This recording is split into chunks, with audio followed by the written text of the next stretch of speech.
Bentornati amici di Unica Radio nella nostra rubrica Ciak in Sardegna, la rubrica dedicata al cinema sardo, dove ogni settimana ospitiamo un'attrice, un attore o un regista per raccontarci un po' quello che sono le loro esperienze, dei loro lavori qua in Sardegna e di quello che sono i loro progetti futuri. Ogni settimana un personaggio nuovo che ci racconta la loro storia. Adesso siamo anche in radiovisione e abbiamo la possibilità di rivedere la puntata nel nostro sito www.unicaradio.it e nei nostri canali social. In compagnia di Marinella Frau, Luca Lovina e alla regia Priamo Meloni. Oggi con noi Emanuela Fanni. Benvenuta Emanuela. Ciao, bentrovati. Benvenuta. Ciao Emanuela, dicevamo prima che tu sei nel mondo del cinema già da un bel po', nonostante la giovane età.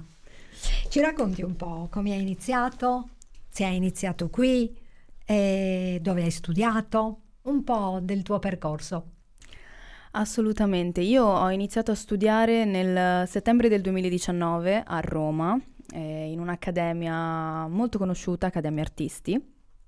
Partivo ogni weekend per studiare e nel frattempo diciamo che studiavo a casa, continuavo le lezioni, cercavo di trovare sempre un modo nuovo per migliorare. Poi c'è stato il Covid Che ha bloccato tutto. Fortunatamente la mia accademia ci ha permesso di continuare a studiare online, quindi facevamo delle videochiamate per tenerci sempre allenati. Quando poi ci hanno permesso di uscire nuovamente di casa, siamo tornati in presenza. Mi sono diplomata con loro nel luglio del 2021, ma in contemporanea, a settembre del 2020, ho iniziato a studiare anche in una scuola di recitazione qui a Cagliari, Actors Lab, con l'insegnante Maurizio Pulina, ed è da settembre del 2020 che io continuo a studiare con Maurizio. Ma questa scuola che è qui a Cagliari di Maurizio Pulina cosa prevede? Che corsi ha? Che attività svolge? Lui offre dei percorsi differenti a seconda del livello di ogni aspirante attore. C'è il corso Basic, che è un corso che permette alle persone che si stanno avvicinando al cinema per la prima volta di iniziare a studiare. Poi c'è il corso Expert, con persone che insomma già masticano il mestiere, magari hanno già iniziato a lavorare, hanno già studiato e prima di iniziare la scuola lui sottopone gli allievi a dei provini per capire insomma un po' il livello, come potersi avvicinare, quale metodo poter utilizzare per permettere a questi allievi attori di crescere. E una volta al mese lui permette di fare esperienza con la macchina da presa, quindi ci prepara al set, chiamando un operatore esterno e facendo, diciamo, cioè girando proprio le scene che noi prepariamo durante il mese. Quindi è una scuola che ti permette di ottenere dei grandi risultati nonostante sia in Sardegna. Ma poi anche di concretizzare quello che poi state facendo. Assolutamente, in modo teorico. ci permette anche di creare del materiale. Come ben sappiamo, gli attori hanno bisogno di materiale per potersi proporre ai provini, alle agenzie, e lui ci permette Certo. di creare questo materiale e ci aiuta passo passo in questo lungo percorso. Quindi, Quanto sono importanti le masterclass con i casting director o con i registi, quelli che conosciamo appunto che fanno giro per l'Italia? Tu le frequenti? Punto dolente. Io sono un po' contraria a queste masterclass. Penso che servano solo a spendere dei soldi. Non le trovo un modo di realmente crescere, perché i registi, i casting director non ti insegnano un metodo. L'attore ha bisogno di un metodo. Sì, il regista ti può dare delle dritte sul come stare sul set, il casting director ti può dare dei consigli sul come affrontare un provino e va bene, magari puoi farne una con un casting director, una con un regista. Per avere i suggerimenti da parte di un casting director che magari ti svela, guarda, sistema questo, io lavoro così, che poi ogni casting director lavora anche in modo diverso. Esatto. Quindi in teoria li dovresti conoscere tutto e sappiamo bene che comunque costicchiano. Noi che siamo qua in Sardegna dobbiamo aggiungere il viaggio, dobbiamo aggiungere il soggiorno, se sono delle masterclass che durano anche qualche giorno, Esatto. sono delle spese veramente enormi. Io la penso così, poi ovviamente ognuno è libero di pensarla come vuole, non c'è un concetto giusto o sbagliato, ognuno fa il suo percorso. Ci sono persone, anche colleghi, attori, che hanno deciso di intraprendere questo percorso, sono stati conosciuti da dei casting director che poi li hanno richiamati per dei provini su parte e hanno avuto la loro opportunità. Però succede una volta su 1.000.000. Certo. Per me è più importante conoscere dei coach che ti insegnino un metodo da consolidare per poter poi avere degli strumenti a tuo vantaggio da utilizzare quando e come vuoi. Quindi è meglio investire questi soldi nello studio, continuare a studiare Assolutamente. piuttosto che in 3 giorni di masterclass. Assolutamente, proprio per questo motivo io nel maggio del 2023 ho conosciuto un coach americano. È stato davvero la scoperta del secolo, perché nonostante io continui a studiare anche con Maurizio, in contemporanea studio con questo coach Michael Margotta, che ha un metodo completamente diverso e mi ha cambiata totalmente, perché mi ha insegnato a, non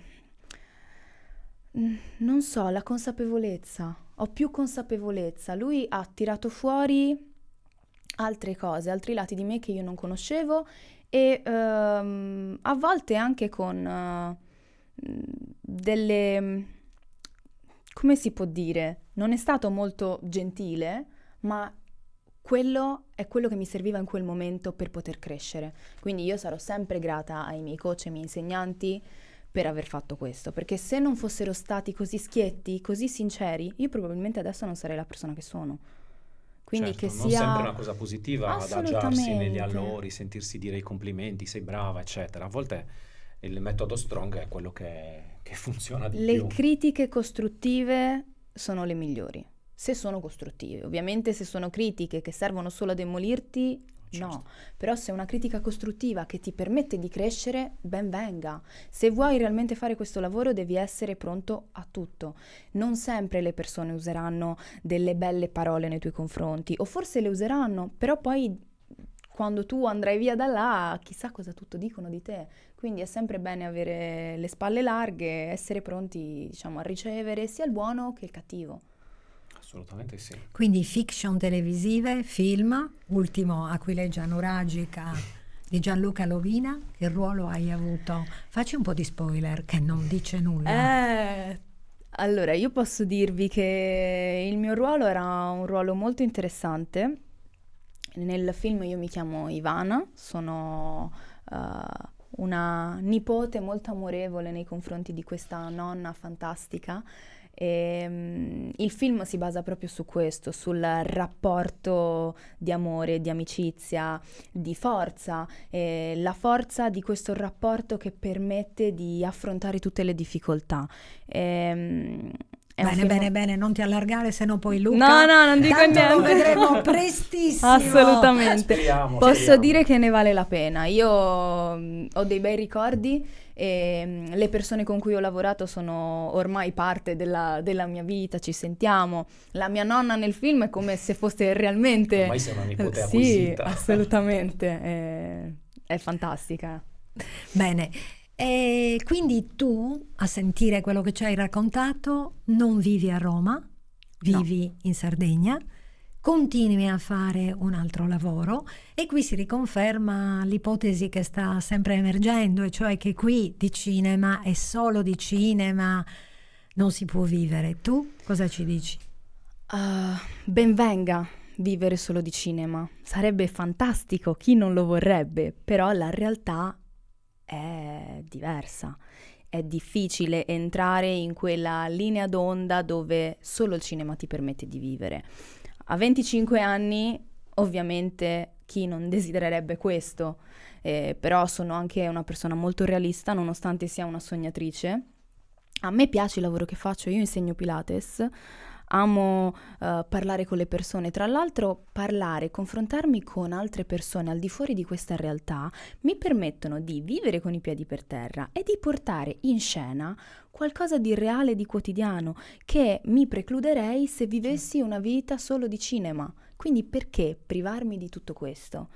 Il cinema io lo amo, è tutta la mia vita. però a volte non basta. Io mi auguro di cuore che arrivi quella benedetta opportunità che mi permetta di farmi conoscere da più persone possibili, che mi permetta di vivere di cinema.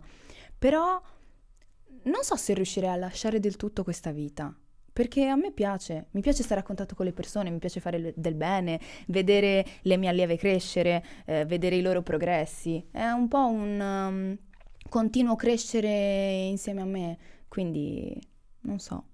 Quindi è una buona via di mezzo. Assolutamente. Continuare a lavorare qui, studiare, approfittare di ogni occasione per crescere e soprattutto, come abbiamo constatato altre volte, cercare di lavorare il più possibile perché si diventa attori facendo l'attore, immagino, no? Assolutamente. Una cosa che penso sia fondamentale è che quando tu hai la possibilità di vivere più realtà in una sola vita, è lì che capisci e ami quella magia del cinema. Quando tu ci vivi dentro e vivi solo di quello, non hai una valvola di sfogo e quindi non riesci più a capire cosa sia bello, cosa sia brutto. Non cogli più quella magia di quella vita, perché ce l'hai sempre lì a disposizione e dopo un po' diventa noioso. O perlomeno io sono fatta così, io ho bisogno di avere sempre qualcosa di nuovo. Una finestra aperta sulla novità. Esatto, se vivessi solo di quello non riuscirei probabilmente a cogliere tutta la magia che c'è dietro. Invece così ho un po' un assaggio, poi ritorno e mi viene più voglia di fare, di impegnarmi, perché è sempre un continuo salire.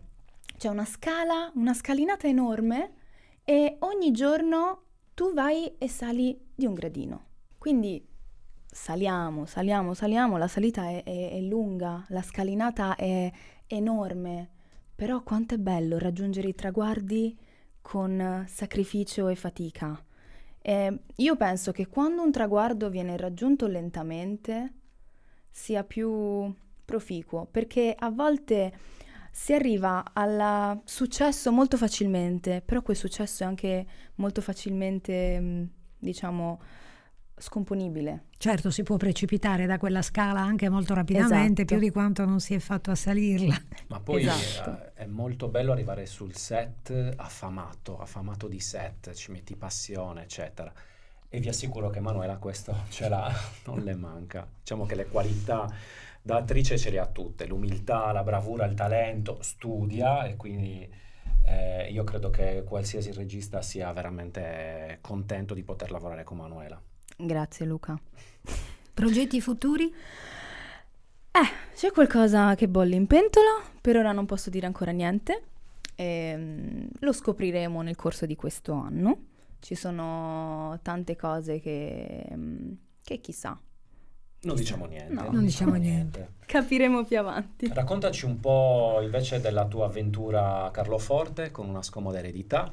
Come ti sei trovata? Com'è stato lavorare con un po' i big della televisione?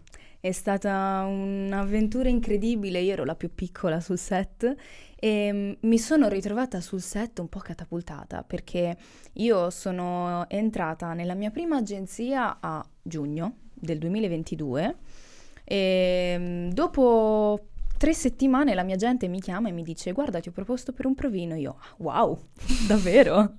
Così semplice, io ero già super entusiasta, ho detto perfetto, io questo provino lo vinco per forza. E mi chiama e mi fa ok fammi il self-tape, è un progetto Rai, e io wow, Rai, un sogno. Passa un mese e dico oddio, non si fanno più sentire. Tipico. Esatto, ho detto male. Mi richiama dopo un mese e mi dice Emanuela senti hai il callback, devi partire a Roma tra 3 giorni. Io ok. Bene, arrivo a Roma, mi ritrovo in sala d'aspetto con altre attrici più conosciute di me. Io non ero nessuno, ero semplicemente una ragazza che aveva appena iniziato, appena entrata in agenzia, primo provino a Roma. Ho detto sì, figurati se prendono me. Entro là, mi ricordo che dall'ansia avevo iniziato a parlare talmente veloce che mi ero dimenticata le battute. Il regista mi guarda e mi dice Emanuela, rallenta. E io, sì, hai ragione, scusa. Quindi rallento, faccio il provino e mi dice, vedi che se rallenti, cioè se ci pensi, se stai tranquilla lo sai fare. Bene, ok. mi piace. Ora facciamo l'altra scena. Io, altra scena? Quale altra scena? Perché non te l'hanno mandata? Io, no. Quindi in Panico. 2 minuti ho dovuto imparare un'altra scena totalmente diversa, farla là sul momento, ho detto ok, vabbè, è andata. 3 giorni dopo mi chiama la mia agente e mi dice hai vinto il provino, tra 20 giorni sei sul set. Io, tra 20 giorni sono sul set? Ma scherzi? No, brava. Quindi Beh, dai, una bella storia questa, Beh, sì, interessante, soprattutto è un bel messaggio da dare Sì. a tutte quelle persone che stanno lì, perdono le speranze, fanno il casting e dicono no, sono stato un disastro, non è andato bene, no. non mi hanno ancora chiamato. Invece, quando un regista ti vuole, perché gli sei piaciuto, può crollare il mondo, che alla fine se vuole te, vuole te. Assolutamente, ma poi non c'entra niente, sei conosciuto, non sei conosciuto. A volte bisogna avere la faccia giusta. Esatto. Bisogna trovarsi nel posto giusto al momento giusto. Io in quel momento ero nel posto giusto al momento giusto. Quando sono arrivata sul set era una delle mie prime esperienze, quindi recitare con attori così grandi, così conosciuti, inizialmente avevo un po' paura. Ho detto, Ricordaci chi c'era su questa. Chiara Francini, Cesare Bocci, Cristiano Caccamo, Eurydice Axen. Insomma, Erano tutti attori, insomma, conosciuti sicuramente, certo. assolutamente. E io avevo le scene con loro, tutte le scene erano con loro, quindi ho detto aiuto, devo farlo bene, altrimenti che faccio? Mi mandano via. Però la cosa bella è che loro in primis mi hanno messo al mio agio, mi hanno detto di stare tranquilla, mi dicevano guarda che se stoppano non è per colpa tua, a volte ci sono dei problemi tecnici, insomma ci sono tante cose di mezzo, quindi anche questo mi ha messa a mio agio, mi ha fatta sentire più tranquilla, e poi insomma ero la più piccola, quindi ero anche un po', non lo so, coccolata. È infatti. è stata una bellissima esperienza e poi vedere ovviamente il mio nome, la mia faccia su Rai 1, niente, lo potrà ripagare. È stata una bella cosa, anche perché quell'anno io ero proprio super combattiva, dicevo no, io quest'anno farò un film, uscirà in Rai e così è successo. Io non lo so, ho detto boh. Però quel sogno si è avverato. Poi mi auguro che se ne avverino tanti altri, però quel piccolo sogno si è avverato, quindi qualcosina di buono forse l'ho fatta. Ma bisogna Sicuramente, essere così, certo, essere bisogna determinati, crederci. bisogna crederci, bisogna continuare a studiare perché solo chi combatte riesce a ottenere qualcosa. Assolutamente. Non ti piove nulla dal cielo, non ti regalano nulla dal cielo, a meno che non sei figlio di, allora Esatto. a quel punto. E invece so che Casting Bronze è uscito su Prime Video, lo possiamo vedere, quindi Assolutamente. raccontaci un po' di questa esperienza. Quando l'hai girato questo? Allora, Casting Bronze l'ho girato prima di Una scomoda eredità, ho iniziato a girare Casting Bronze ad aprile del 2022, abbiamo finito le riprese a luglio del 2022, è stata un'esperienza incredibile, anche lì, quella è stata forse più particolare come esperienza, perché io sono andata al provino e inizialmente quel provino non lo volevo fare, perché ho detto vabbè tanto non mi prendono, tanto ogni volta prendono qualcun altro, ma che cosa ci vado a fare? Poi ho detto vabbè, andiamo a fare questo provino. Tra l'altro ora vi racconto questa chicca e me ne vergogno tantissimo. È un prodotto ambientato nel 1200 a.C. Ah, ecco, quindi un film storico. Esatto. Io interpreto una sacerdotessa, vado a fare il provino e mi dicono improvvisa questa scena. Io che faccio? Alla fine della scena mi faccio il segno della croce. Non so perché.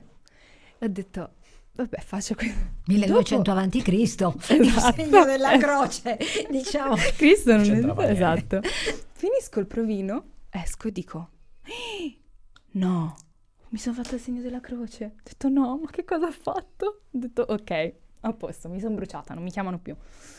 20 giorni dopo mi chiamano. Ciao Emanuela, senti c'è il regista che ti vorrebbe vedere. Ho detto, forse vedi che quello sbaglio magari l'ha incuriosito. Beh dice, sì, alla fine l'ha colpito forse, no? Esatto. Quindi niente, vado a fare questo provino. Col Beck eravamo 3 ragazze e dico, vabbè dai, però forse questo ruolo è giusto per me, sono perfetta per questo ruolo, però dicevo, boh, siamo in 3, siamo tutte diverse. Passano altri 20 giorni, io mi aspettavo un ulteriore provino, perché in teoria al giorno ci avevano detto, guardate, faremo un altro callback per capire meglio. Invece passano 20 giorni, mi chiamano, ciao Emanuela, guarda, hai vinto il provino, io ho vinto il provino, ma non dovevamo farne un altro? No, ma non sei contenta? Cioè, vuoi fare un altro provino? Io, no, certo, sono felicissima, però non me l'aspettavo, pensavo dovesse provinarmi ancora. E quindi, insomma, i miei provini sono tutti un po' particolari, cioè fanno sempre un po' così, però quel progetto è stato fantastico perché prima di tutto un personaggio totalmente diverso da me, una donna vissuta migliaia di anni prima, un'ambientazione completamente diversa, il set è stato tutto ricostruito. In Sardegna il set? Sì. In che zona? Abbiamo girato a Pabilonis e hanno ricostruito il pozzo sacro di Santa Cristina. Noi abbiamo girato delle scene all'interno del pozzo con l'acqua, dove loro mi buttavano addosso dell'acqua. Tra l'altro l'acqua doveva essere calda e invece non sono riusciti a riscaldarla, quindi ad aprile. Era ancora più realistico così. Era fantastico. Una storia incredibile, parla di questi due giovani che si amano ma non possono stare insieme perché i loro compiti all'interno di questa società nuragica non sono compatibili. Esatto, non sono compatibili. Quindi è una bella storia, una donna forte, mi porto nel cuore molto di quel personaggio. Mi ha dato tanto, è arrivato in un momento in cui stavo quasi perdendo le speranze, volevo un po' smettere di fare questo lavoro, perché insomma dopo anni di studio, era già 3 anni che avevo iniziato a studiare, e quindi avevo un po' perso le speranze, però è proprio quando perdi le speranze che qualcosa arriva, non lo so. Vero, funziona così. Sì, quando tutto va bene arriva il mondo, quando tutto va male va tutto male. Sì. Quindi, non so, è particolare la vita. Sì, sì, sì. Allora Emanuela, ti ringraziamo per essere stata con noi. Grazie a voi. Emanuela. Su Prime a guardare Casting Bronze e tanta merda per tutti i tuoi progetti. Grazie mille, grazie di avermi ospitata qui, è stato un piacere essere con voi. A Anche te. per noi. Grazie.